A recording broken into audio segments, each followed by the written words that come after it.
عليكم ورحمة الله وبركاته. الحمد لله الحمد لله رب العالمين، والصلاة والسلام على سيد الأنبياء والمرسلين وعلى آله وأصحابه أجمعين. أما بعد، فأعوذ بالله من الشيطان الرجيم. بسم الله الرحمن الرحيم. قل إن كنتم تحبون الله فاتبعوني يحببكم الله ويغفر لكم ذنوبكم والله غفور رحيم.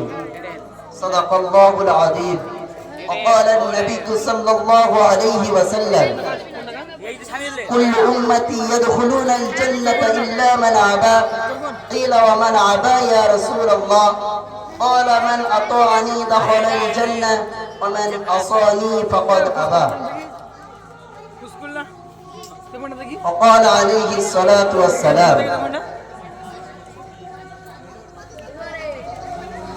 যাবতীয় উপাসনা আরাধনা ও সমুদায় প্রশংসা নিবৃত্ত হোক সেই বিশ্ব নিয়ন্তার প্রতি, যিনি মহিয়ান গরিয়ান সর্বশক্তিমান অনন্ত অসীম দয়ালু কৃপাবান, যার বিনা অনুমতিতে চন্দ্র সূর্য তারকারাজি উদিত হয় না, অস্ত যায় না।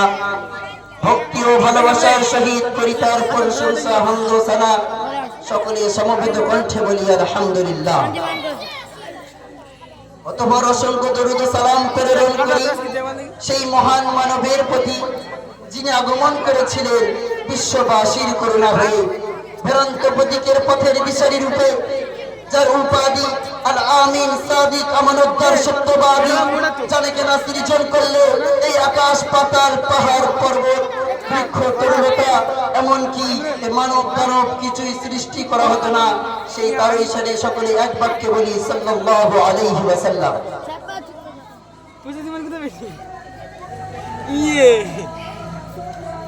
অতঃপর আজকের এই মহতী অনুষ্ঠানে সুনামধন্য মহামান্য মাননীয় সভাপতি সাহেব এবং মঞ্চে উপবিষ্ট পরম শ্রদ্ধায় শিক্ষক মন্ডলী, অতঃপর দূর দূরান্ত থেকে আগত অতিথিবৃন্দগণ এবং আমার সামনে থাকা বসে থাকা শ্রোতা বৃন্দকে আমি আমার আন্তরিক শুভেচ্ছা অভিনন্দন ও ভালোবাসা জানিয়ে আজকের মজলিসের আলোচ্য বিষয় হযরত মুহাম্মদ সাল্লাল্লাহু আলাইহি ওয়াসাল্লামের সুন্নাত আমাদের মুক্তির পথ, এই বিষয়ে কিছু আলোকপাত করতে চাই। ওমা তাওফীকি ইল্লা বিল্লাহ। মুহতারাম সুধী মণ্ডলী,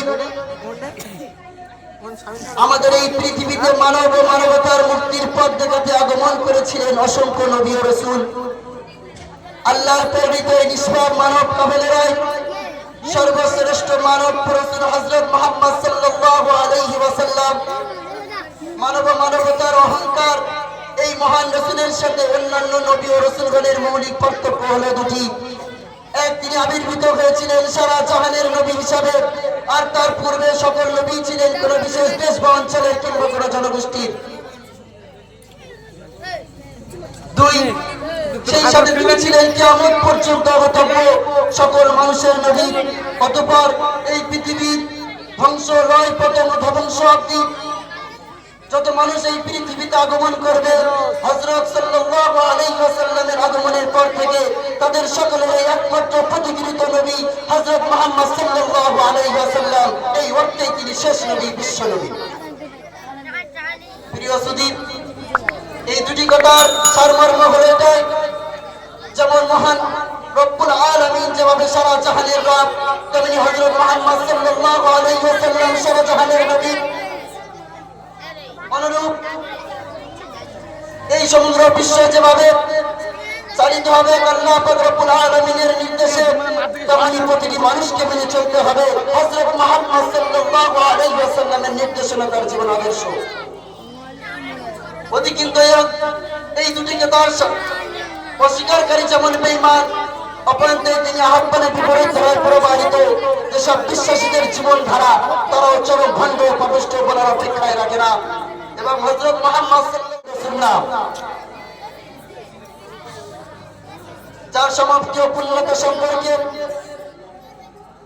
স্বয়ং আল্লাহ তাআলা ইরশাদ করেছেন, আল-ইয়াওমা আকমালতু লাকুম দীনাকুম ওয়া আতমামতু আলাইকুম নি'মাতি ওয়া রাদিতু লাকুমুল ইসলাম দীনা। আজ আমি তোমাদের জন্য দিনকে পূর্ণ করে দিলাম, ইসলামকে মনোনীত করলাম তোমাদের দিন হিসাবে। অতঃপর সেই পরিপূর্ণ ইসলামের বাস্তব নিখুঁত নমুনা হিসাবে উপস্থাপিত হলো হযরত মুহাম্মদ সাল্লাল্লাহু আলাইহি ওয়াসাল্লামের নির্দেশনা, তার জীবন আদর্শ।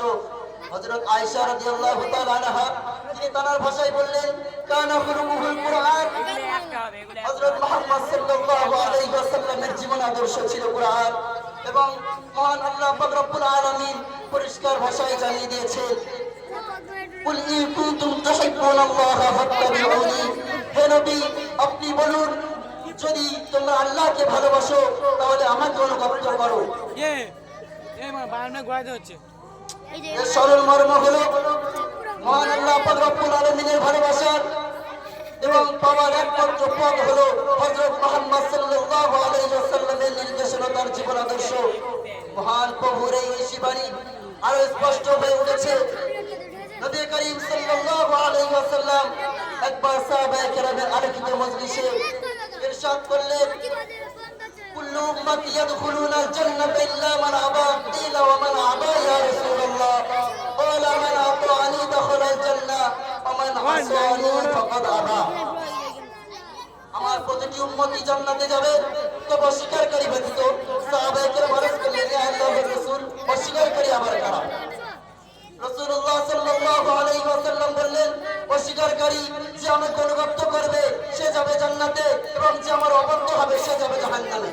এই কথা থেকে অত্যন্ত পরিষ্কার ও ঘনিষ্ঠভাবে এই কথাই ফুটে উঠেছে। সে মানব জীবনের বিশাল জীবন সমুদ্রের বাতিঘর হলো হযরত মুহাম্মদ সাল্লাল্লাহু আলাইহি ওয়াসাল্লামের নির্দেশনা, তার জীবন আদর্শ। সেই পরিপূর্ণ যথার্থ সফলতা পূর্ণাঙ্গ বিজয় হয় এই পবিত্র সুন্নাতের অনুকরণের উপর। এবং হযরত মুহাম্মদ সাল্লাল্লাহু আলাইহি ওয়াসাল্লামের এই সুন্নত আলোকিত শাশ্বত জীবনধারা ইসলামিক পরিভাষার আমাই ওয়ালাই সুন্নাহ। মুহতারাম সুধী মণ্ডলী, মানব জীবনের জীবন পথে প্রতিকৃত একমাত্র মডেল হলেন হযরত মুহাম্মদ সাল্লাল্লাহু আলাইহি ওয়াসাল্লাম। আর এই সুন্নাহ হই ইসলামী জীবন সভ্যতার মাপকাঠি। কিন্তু চিরকালীন সাফল্য পরকালীন বিজয়ও পরিপূর্ণভাবে নির্ভর করে এই পবিত্র সুন্নতের অনুকরণের উপর, অনুসরণের উপর। তাই বলি, আসুন আমরা আমাদের জীবনটাকে পরিপূর্ণভাবে হযরত মুহাম্মদ সাল্লাল্লাহু আলাইহি ওয়াসাল্লামের নির্দেশনা, তার জীবন আদর্শ দিয়ে, তার সুন্নাত দিয়ে আমাদের জীবনটাকে পরিপূর্ণভাবে সাজিয়ে তুলি। মহান আল্লাহ পাক রব্বুল আলামিনের সামনে দাঁড়িয়ে এইটুকু তো আরজু করতে পারবো, তেরে হাবিব কি ইয়া রব मैं शफायत लेके आया हूँ, तेरे हबीब की या रब मैं शफायत लेके आया हूँ, हकीकत इसको झुका नहीं मैं सुरात लेके आया हूँ। এই বলে আমি সংক্ষিপ্ত বক্তব্য সমাপ্তি করছি। ওয়া আখিরু দাওয়ানা আনিল হামদুলিল্লাহি রাব্বিল আলামিন।